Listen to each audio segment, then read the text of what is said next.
Hello, ladies and gentlemen.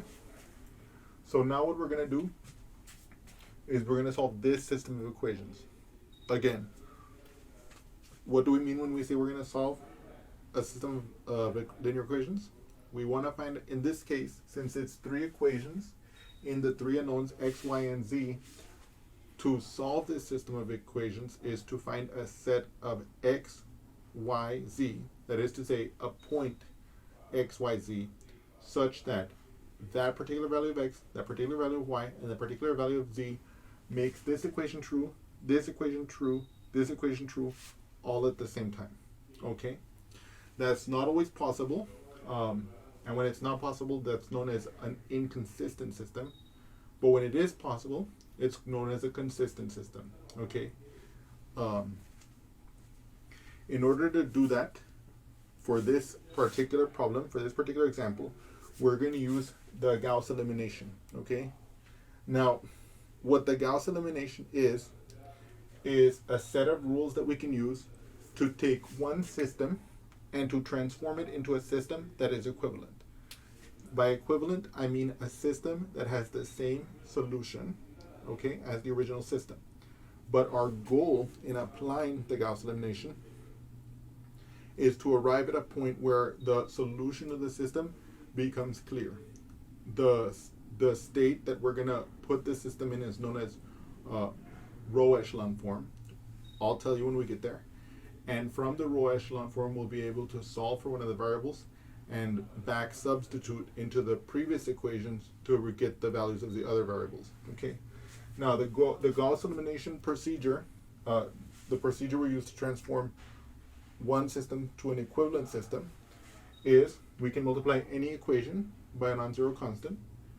We can interchange any two equations, and we can replace any equation in the system with the sum of any two equations in the system. Now, with that behind us, let's begin.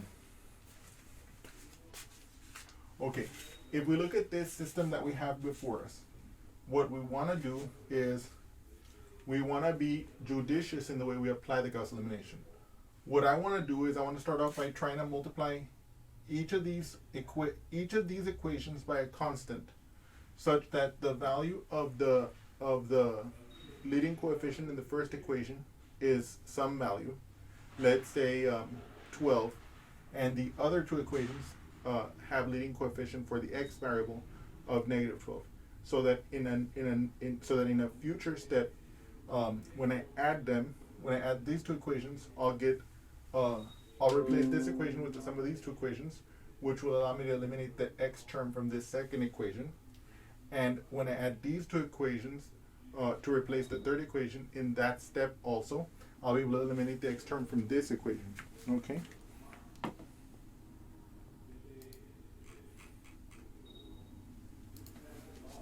Okay. But now we're going to actually get into the thick of things. So if you look at this, 7, 3, and 4 have no common multiples that we can see right away. Sometimes it's easier. So what we're going to do is we're going to multiply them together. 7 times 3 times 4, and you're going to see that that gives us 84. 7 times 3 times 4 equals 84. It's easy to see that if you think that 7 times 3 is 21 and 21 times 4 is 84. Okay? So having said that, I would have to multiply 7 by 12. I would have to multiply 3 times the 28, and I would have to multiply the 4 times 21 to get the appropriate values. In this case, what I'm going to do to transform this system to my new system, okay, I'm going to write, well, actually, let me not put the bracket there. Yes, you're going to see why in a moment. I'm going to leave a little space here first. So what I'm going to do first is I'm going to make notations to indicate what I'm going to do. And when you're taking notes on this, and also when you're solving problems, I want you to do the same, okay? Okay, let's begin. So my old R1, okay, let me notate it like this. My old R1, I'm going to multiply it by 12, as we indicated, to get 84. So that's going to become my new R1, okay? My old R2, I'm going to multiply it by 7 times 4, which is 28. So 28 times my old R2 is going to be my new R2, okay? And then for my final equation, for my third equation, my old R3, I'm going to multiply it by 21 to get my new R3, okay?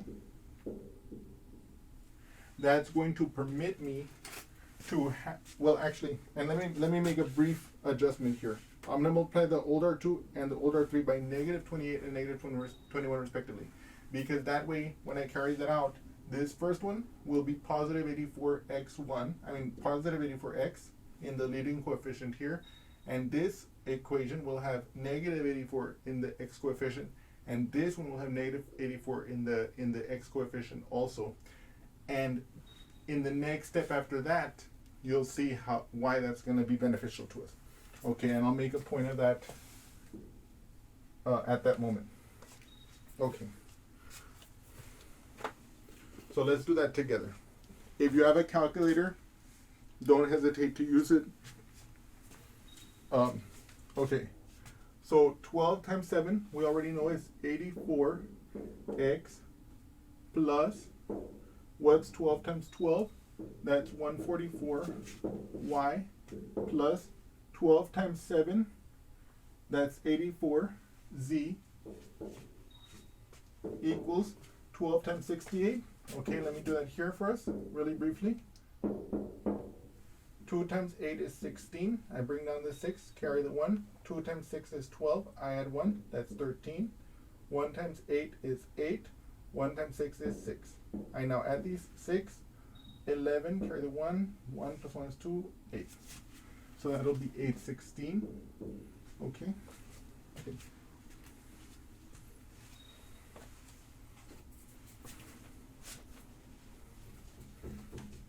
So now what I'm going to do is I'm going to multiply this equation by negative 28, okay? Negative 28 times 3, I know that one's going to be negative 84 because we designed it to be that. What about negative 28 times 8? That one I don't know, so I'm going to put minus because it's going to be minus, because a negative times a positive is negative.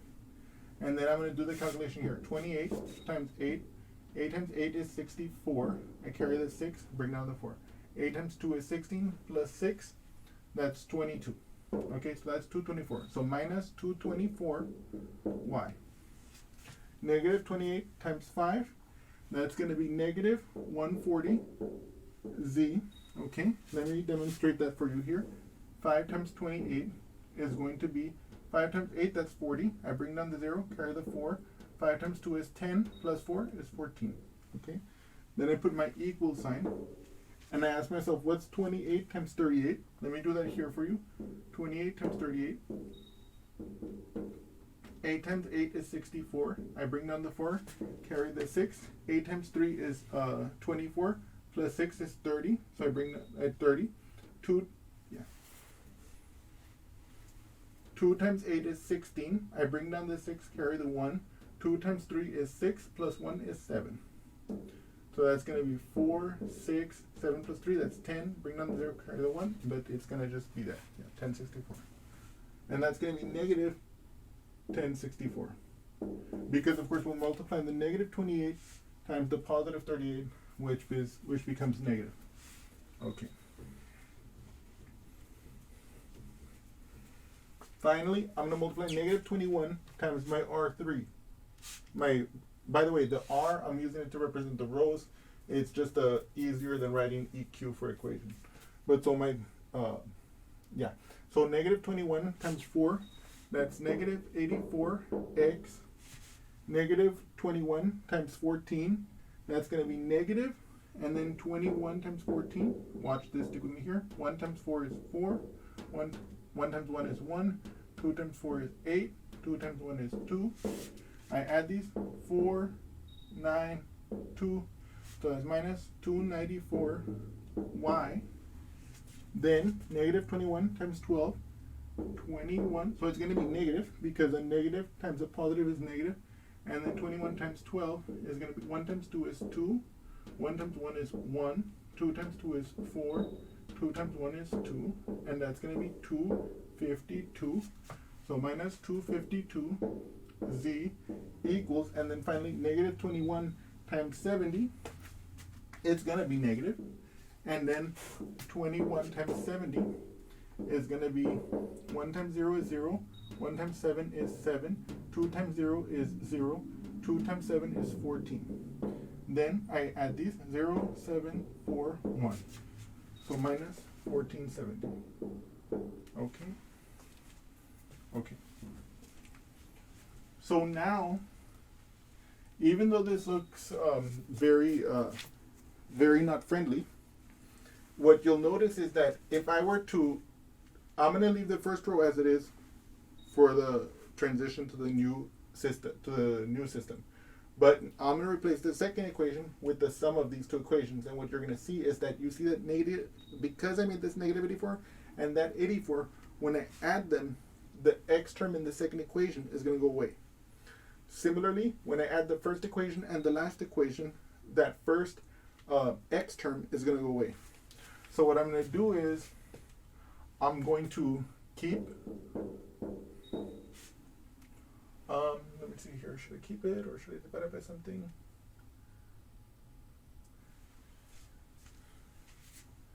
So in fact, what I'm going to do is I'm going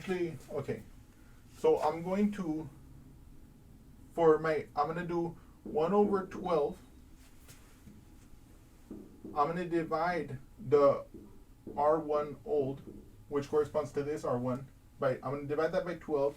That's going to become my new R1.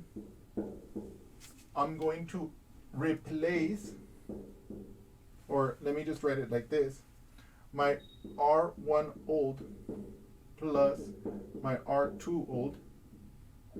I'm going to add those. That's going to become my R2 new. See, I'm going to replace the second equation in my new system with the sum of these two equations. Okay? And then, by the same token, my R1 old plus my R3 old, I'm going to use that to replace my R3.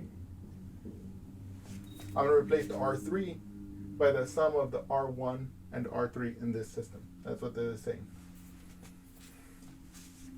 Now, I don't know if there's standard notation for this, but as long as you find a systematic way of notating what you're doing from step to step, when you're studying from these notes, they're going to be more effective for you when you're studying, because you're not going to have to guess how you got from one step to the next.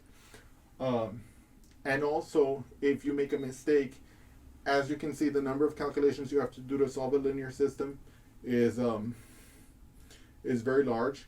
And so what you can tell is that there's a high likelihood for making mistakes. And so in order to avoid that as much as possible, it's good to write down these steps so that if you're backtracking and find out if you made a mistake, you can see what you were supposed to do at each step and redo the calculation more with great care. Anyway, let's continue. So my new R1, I'm going to divide this one by 12. So it's actually, since I got this R1 from multiplying this one by 12, I can just copy this over. So 7x plus 12y plus 7z equals 68. Okay? But now I can add these. My new equation, my R2 new, my new second row is going to be the sum of these two. So when I add these two, boom, gone. No x term. Aha. Here I have to do an addition. But since I'm adding two terms with opposite signs, I'm going to subtract the absolute values, the smaller from the larger, and I'm going to keep the sign of the one with the larger absolute value. The negative 224 has the larger absolute value, so it's going to be negative. And then 224 minus 144, we're going to calculate that together. 4 minus 4, 0.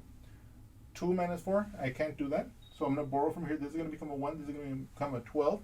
12 minus 4, aha, that's 8. And then 1 minus 1, that's 0. So that's negative 80y. Okay, now I'm going to add these two together. Boop. Again, they have opposite signs, so it's actually going to be a subtraction. You can see that the negative 140 has the larger absolute value, so the result of this addition is going to be negative. And then 140 minus 84 will be the numeric value. So let's do that here. Minus. So 0 minus 4, I can't take away 4 from 0. So I'm going to borrow, this is going to become a 3, this is going to become a 10. 10 minus 4, 6. Can I take away 8 from 3? No, I cannot. I'm going to borrow from this is going to become 0, this is going to be 13. 13 minus 8, 5. So this is negative 56z equals, and then when I add these two together, boop, again, they have opposite signs. So what I'm going to do is I'm going to pick this sign of the one with the bigger absolute value, which is going to be the negative 1064. So it's going to be negative. And then to get the value, I'm going to perform the subtraction. 1064 minus 816. Okay? Now, 4 minus 6, I can't do that because 6 is bigger than 4. So I'm going to borrow from this. This is going to become 5. This is going to become 14. 14 minus 6, aha, that's 8. 5 minus 1, that's 4. 0 minus 8, can't do that. So I borrow from here, this becomes a 0, this becomes a 10. 10 minus 8, 2. And then 0 minus 0, nothing, right? That's it. So it's negative 248 here. Okay. And now what we're going to do is we're going to do the final row.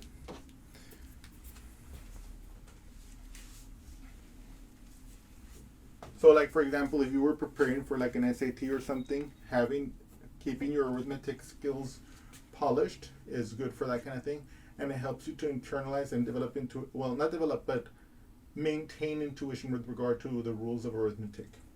And so even though this looks tedious, I don't want you to get frustrated by it, or if you do get frustrated, I want to tell you that it's worth it to press through and to do it properly, because to keep and develop that intuition more is worth it. Okay, let's continue. So the new R3, my new equation 3 is going to be the sum of my old equation 3 and my old equation 1. Okay, so let's do that together. Obviously, by the way we picked the numbers to multiply our rows, we see again that my x term, when I replace this equation by the sum, is gone, right? So that's beautiful. Now here I'm going to perform this. As we can see, this is positive, this is negative. So again, we're going to actually effectuate a subtraction. This one has the bigger absolute value, so the result is going to be negative. And now I'm going to calculate the value of what's going to be that. Of what that's going to be rather. 294 minus 144. Here it's going to be very nice. 4 minus 4 is 0. 9 minus 4 is 5. 2 minus 1 is 1. So it's negative 150y. Now, same thing here. I'm going to have to combine these two because I'm adding these two equations.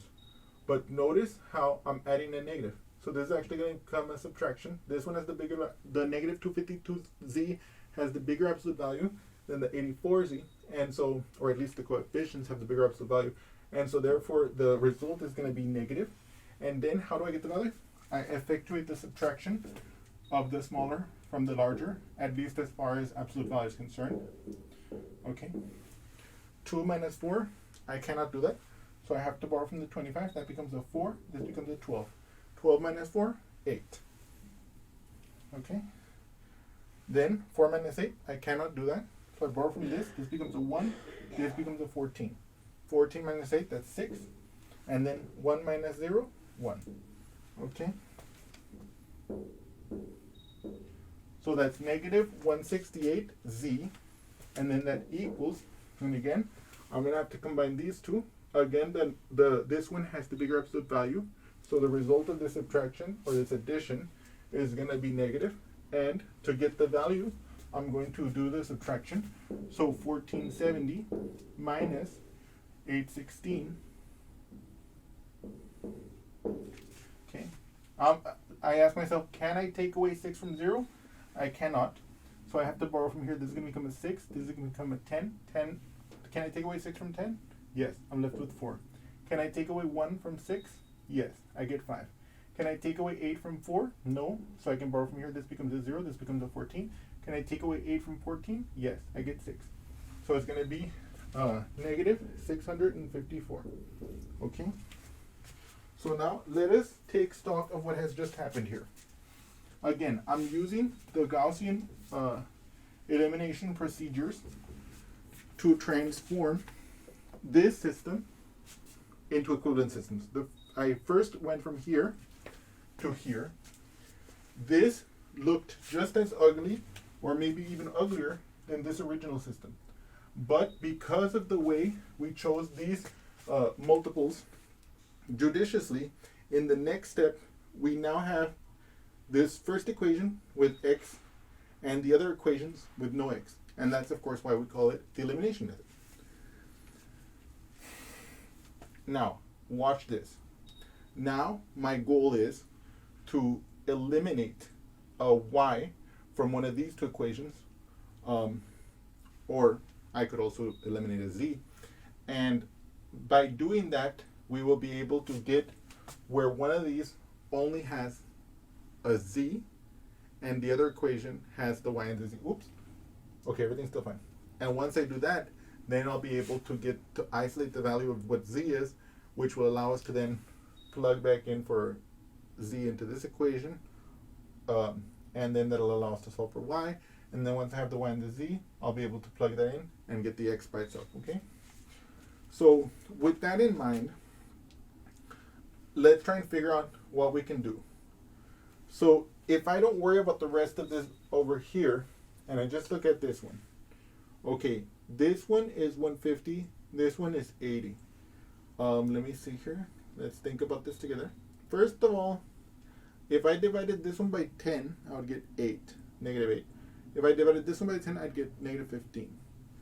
Now, let's think about this a moment. They have no common factors. So I'm going to have to multiply these numbers by something rather ugly, okay?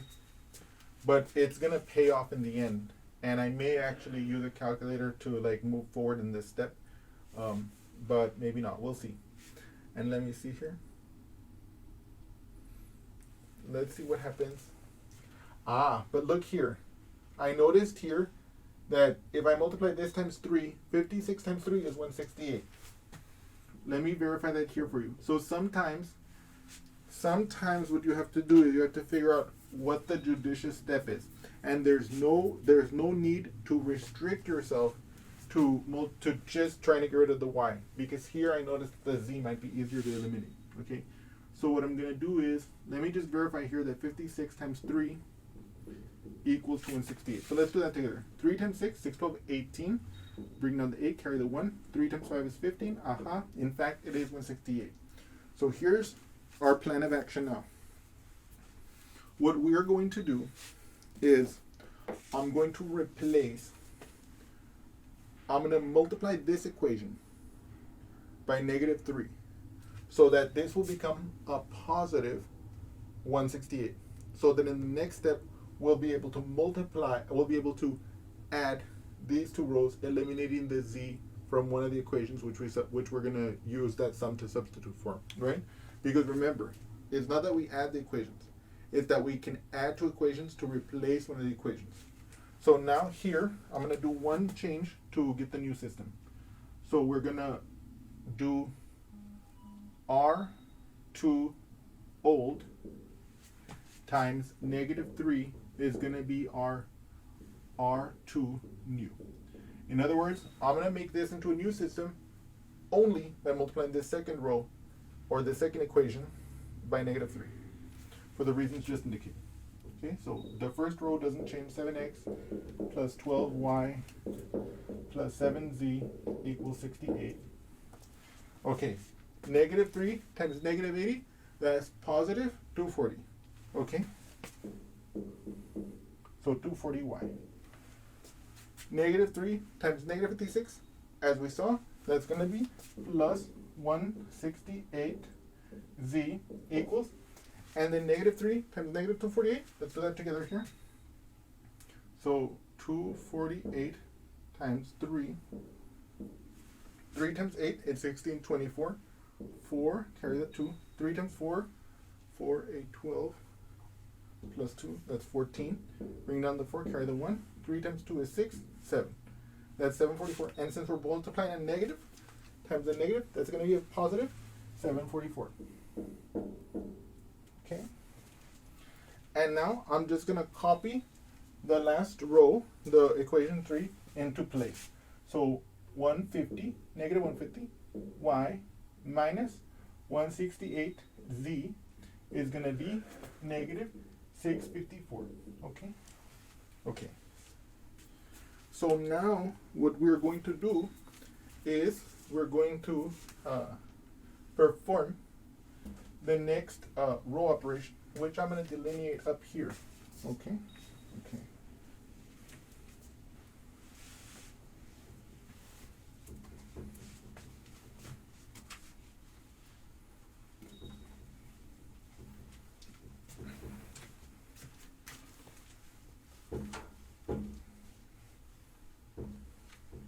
Okay. Okay. So as you can see, so what I want is I want this one to have the y and this one to have only the z. So what I'm going to do,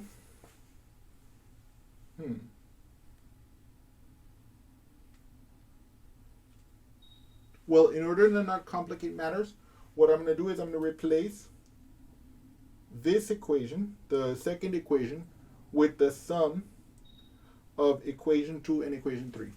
So in other words, let me put the rule here. So I'm only going to do one transformation in this next step, and that is I'm going to take my R2 old plus my R3 old, and here what we mean is the R2 and R3 from this system, the equation 2 and equation 3 from this system, and I'm going to use that to replace my R3 new. So in this step, you can tell that the only thing that's going to change is my R3. So I'm going to copy my R1 and R2 down into my new system. By the way, one of the things I also want you to notice when I'm performing the Gaussian elimination is that I don't break this up into pieces. I always keep my system together in a state, in a complete state. Okay? Now, I know some people like to break up the system and eliminate in pieces, and you can do that if you want, but I think it's better to keep it all together because that way you can keep track of what's happening. Now for my R3 is my R2 old plus my R3 old. So I'm going to add these two to get my R3. So let's do that together. I'm going to add 240 plus negative 150. Here, the 240 has the bigger absolute value, so the result is going to be positive. And to get the value, I'm going to perform the subtraction. 240 minus 150. Okay. So 0 minus 0 is 0. 4 minus 5, I can't do that. So I have to borrow from the 2. That becomes a 1. That becomes a 14. 14 minus 5, that's 9. 1 minus 1 is 0. So that's going to be 90y when I add these two together. When I add these two, boom, the z's are gone. Beep. And then I'm going to have to add these two to get what this equals. Okay, so now I'm going to perform that subtraction. 744 minus 654, it's going to be positive. And let's calculate that here. 4 minus 4, 0. 4 minus 5, I can't do that. I have to borrow from here. This is going to become a 6. This is going to be 14. 14 minus 5, aha, that's a 9. 6 minus 6 is 0.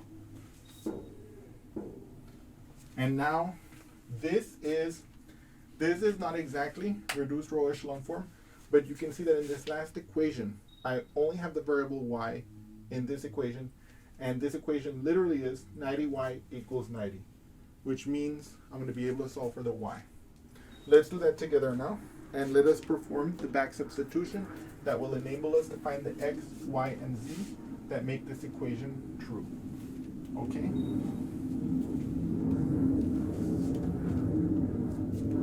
Okay. So in order to save space, I'm going to come over here. So from equation 3, comma, we have 90y equals 90. Okay? I'm going to divide the left by 90, And if I divide the left by 90, I divide the right by 90 also. And so that will be y equals, what's 90 divided by 90? That's just 1. So we've gotten our y. Okay, our y equals 1. Okay. So now, okay. So now what I'm going to do is I'm going to take my equation 2, okay? So let me put a little thing here. Okay, so from equation 2, I know that 240y plus 168z equals 744. Now, in order to make this easier on us, I'm going to divide the whole thing out by 3. Okay? So that'll be 80y plus 56z equals 3. Wait, am I dividing by 3? Okay. So 2. Okay, let me do that here. 3 goes into 7 twice. 2 times 3 is 6. 7 minus 6 is 1. I'm going to bring down the 4. 3 goes into 14 4 times. That'll be 12. 14 minus 4 minus 2 is 2. 1 minus 1 is 0. I bring down my 4. 3 goes into 24. 8 times. It's 248. Yes.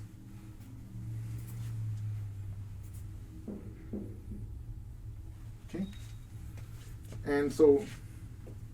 And now what I'm going to do is I'm going to subtract the 80y to the other side, okay?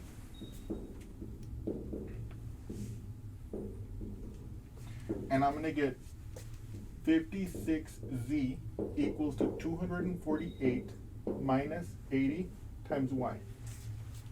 But we know now that y equals 1, right?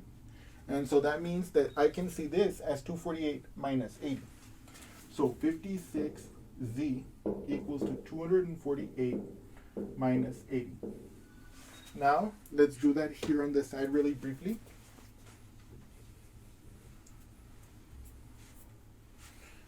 $248 minus 80.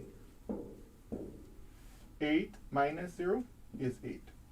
4 minus 8, I can't do that.